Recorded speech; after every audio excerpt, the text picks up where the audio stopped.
J'ai appris cette astuce avec un ami en Italie et depuis, je ne fais plus jamais le poulet de la même façon. Je vais commencer par ajouter un blanc de poulet dans cette poêle avec de l'huile. Vous pouvez le laisser frire puis le retourner pour faire dorer l'autre côté. La cuisson du poulet.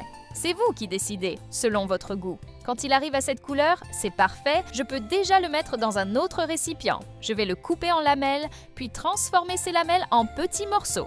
Vous pouvez faire pareil chez vous, je suis sûre que vous allez trouver ça super facile à préparer. Regardez un peu le résultat. Après l'avoir coupé, je vais tout mettre dans un saladier. Maintenant, je vais ajouter une cuillère à café de sel, une demi-cuillère à café de poivre noir, une cuillère à café de piment rouge concassé, une cuillère à café d'ail en poudre, une cuillère à café d'oignon en poudre, une cuillère à café de paprika et aussi un peu d'huile d'olive. Vous pouvez tout mélanger tranquillement sans vous presser. Ces ingrédients sont parfaits pour assaisonner le poulet, vous allez adorer. J'ai aussi ici ces 2 pommes de terre, je vais les couper en lamelles, puis les transformer en petits morceaux. Ces astuces exclusives, vous ne les trouvez qu'ici avec moi. Après les avoir coupées, je vais tout mettre dans un saladier. Je vais ajouter une cuillère à café de sel, une demi-cuillère à café de poivre noir, un peu d'huile d'olive. Je vais tout mélanger tranquillement, sans me presser. Je l'ai faite hier pour mes amis, ils ont tellement aimé qu'ils m'ont demandé de venir ici vous l'apprendre. Je parie que vous trouvez déjà ça facile à faire. Voilà, comme ça c'est parfait. Regardez, je vais ajouter de l'huile d'olive dans cette poêle. Ensuite, je vais mettre le poulet dans la poêle.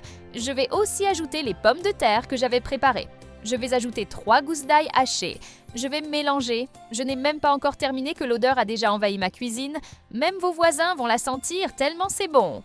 Après avoir mélangé, je vais ajouter 3 cuillères à soupe de fromage blanc. Franchement, j'adore cette recette. Je suis sûre que vous et toute votre famille allez l'aimer aussi. Je vais ajouter une tasse de crème fraîche. Pour rendre ça encore meilleur, je vais ajouter une demi-tasse de parmesan râpé. Je vais mélanger. Et avant que j'oublie, dites-moi depuis quelle ville vous nous regardez pour que je vous envoie un petit coucou spécial. Le coucou du jour est pour Camille Moreau de Lyon. Je suis vraiment contente que nos recettes vous plaisent. Le goût de cette recette est tout simplement inoubliable. Je suis sûre que vous avez déjà envie d'y goûter. Je vais ajouter un peu de mozzarella coupé comme vous aimez. Ensuite, je vais ajouter un peu de persil. C'est tellement bon que ça va disparaître en un rien de temps chez vous. Je vais couvrir et laisser cuire pendant 10 minutes. Voilà, maintenant, il ne reste plus qu'à servir dans une assiette et se régaler. En plus d'être délicieuse, cette recette est super nutritive. Les ingrédients choisis sont riches en goût et pleins de bienfaits pour la santé. Regardez-moi cet aspect, je suis sûre que ça va surprendre tout le monde chez vous.